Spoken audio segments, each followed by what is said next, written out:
Selamat untuk Liverpool atas kemenangannya kemarin, dan kemenangan itu sangat layak, sangat amat layak.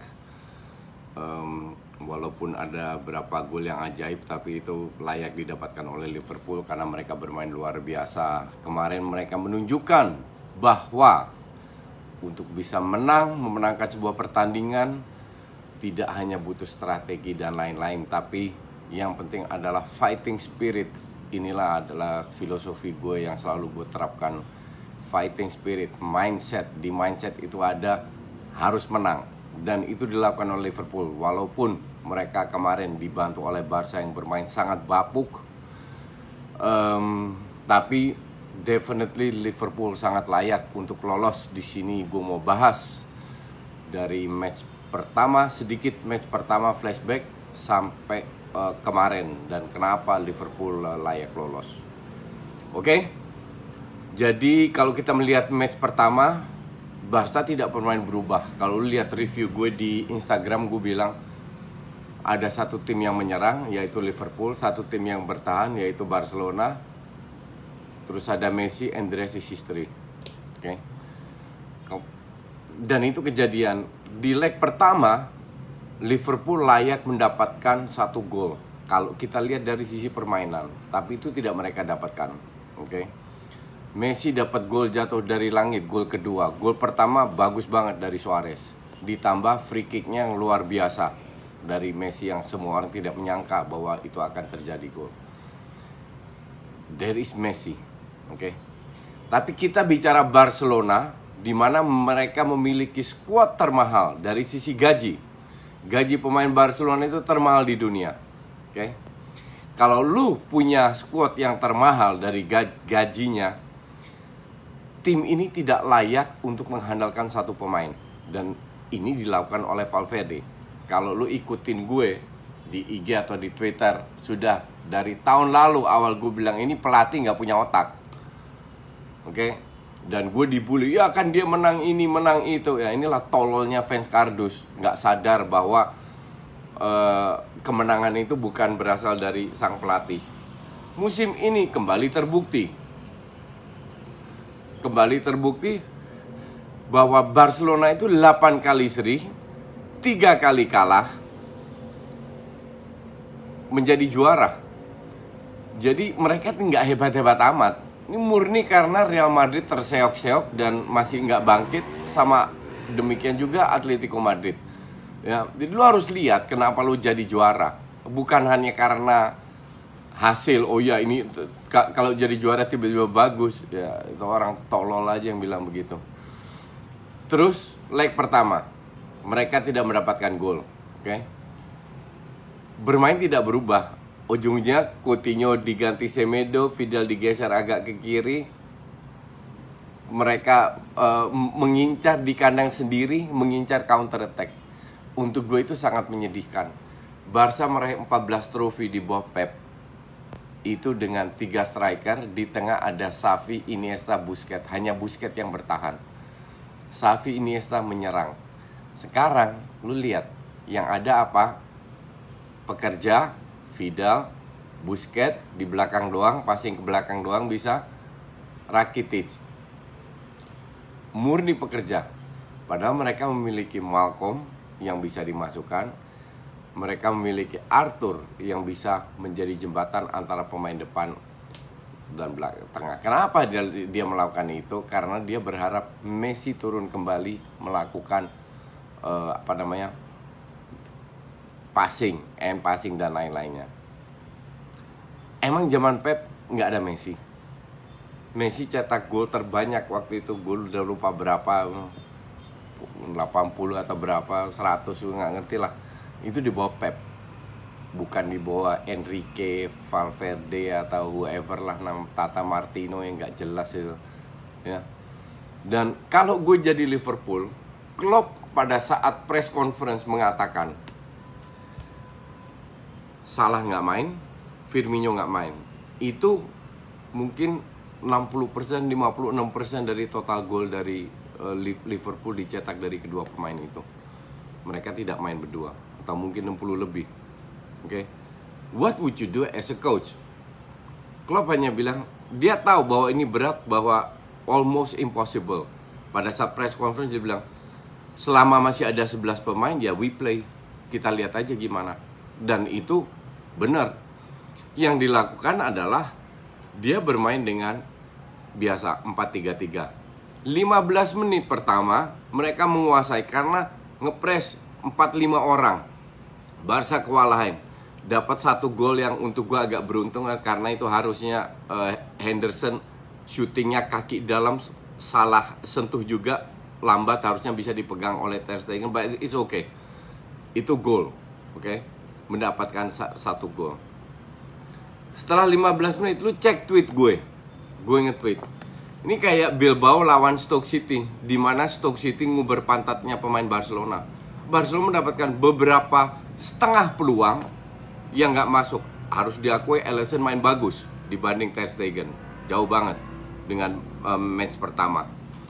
Oke, but di luar faktor itu, di luar faktor siapa yang bagus, siapa yang jelek, karena kita bermain 11 lawan 11. Oke. Terus kita lihat lagi mereka bermain dengan babak pertama berapa kali gue keluarkan tweet.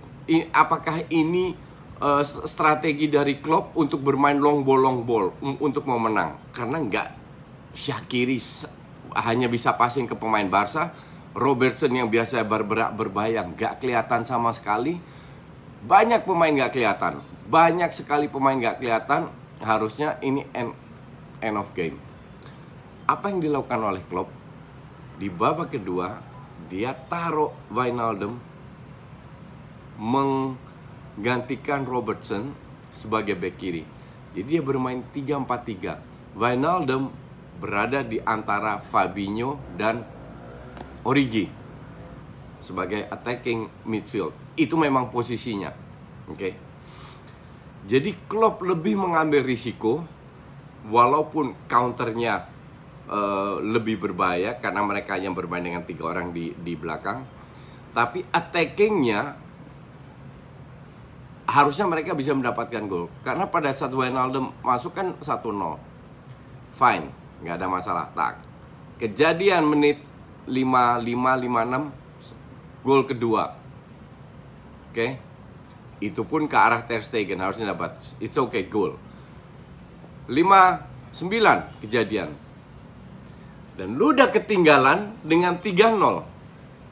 Gue ini pelatih, 5 tahun gue pegang timnas, 2,5 tahun sebagai dirtek, dan gue selalu main away.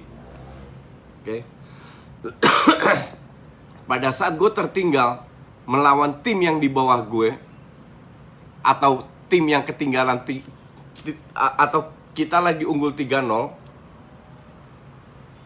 apa yang lu lakukan? Lu masukin extra striker dong. Menir ini enggak. Ditarik Coutinho, Vidal geser agak ke kiri, Roberto masuk ke tengah, Semedo.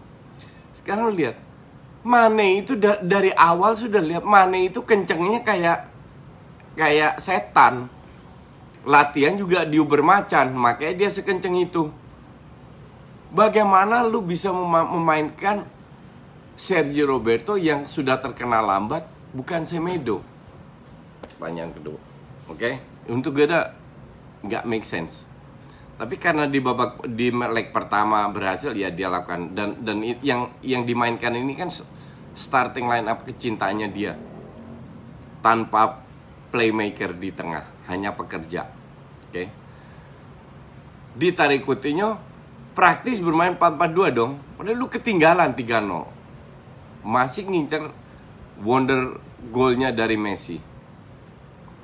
Kalau orang bilang, ada fans Barca bilang, oh free kicknya itu, corner kicknya Alexander Arnold itu nggak fair, nggak apa. Fair nggak fair itu sah. Dan pemain Barca nggak ada yang protes karena mereka tahu bahwa mereka salah. That's why you have to focus. 4-0 nih. Menit 79 kalau nggak salah. Menit 80 baru Malcolm dimasukin. Otak taruh di mana sekarang gue tanya. Jadi yang dilakukan Liverpool as a coach, lu kayak nggak ada salah, dan Firmino apa yang dilakukan? Fighting spirit.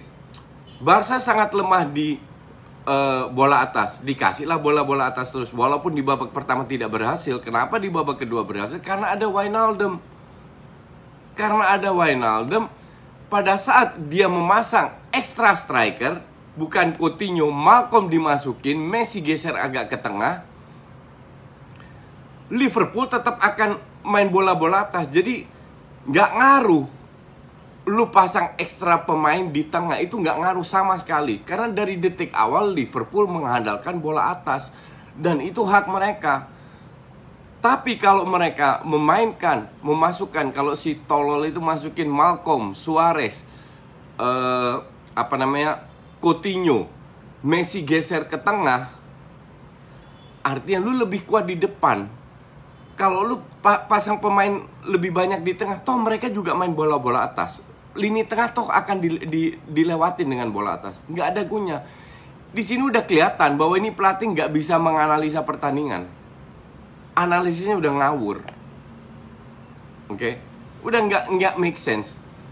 Jadi apa yang dilakukan Klopp ya bermain sesuai dengan kapasitas pemainnya. Kalau ada Firmino salah, dia nggak akan bermain seperti itu. Di babak pertama dia gagal. Gue pertanyakan, dan banyak orang, babak pertama aman. Setelah 15 menit Barcelona aman banget. Pemain pun cuma nguber pantat. Dapat beberapa peluang, setengah peluang, nggak terjadi gol. Tapi kan Klopp ini pelatih pinter, tactician. Jadi ada perubahan, dan itu langsung dia lakukan di babak kedua. Dengan masuknya Wijnaldum, there is no response. Padahal sebelum 2 gol terjadi itu udah mulai kelihatan mereka lebih berbahaya. Tidak ada pergantian dimasukin. Kalau orang Belanda bilang, "Je loopt achter de feiten." Artinya dalam bahasa Indonesia, kalau gue terjemahkan secara langsung, artinya dia berlari di belakang kenyataan. Gue nggak tahu apakah ada perabahasa Indonesia seperti itu. Jadi Valverde ini berlari di belakang kenyataan, nguber, bukan mengantisipasi, bukan mencari solusi, menghindari gol kedua ketiga terjadi karena udah ketinggalan 1 gol. Bahkan pada saat skor 3-3, mereka bermain di kandang sendiri, mendapatkan banyak peluang, malah strikernya yang ditarik. Ya inilah kalau lu memegang tim besar tapi bermain gaya Bilbao. Sekali lagi, untuk fans Liverpool nggak usah lebay, karena kalian belum memenangkan 1 trofi apapun musim ini.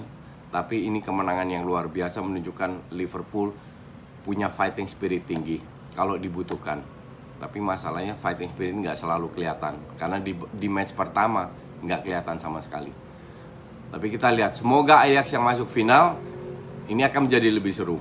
Karena kalau ayam sayur yang masuk, ya merem, main 1 kaki, pool yang juara. Oke? See you.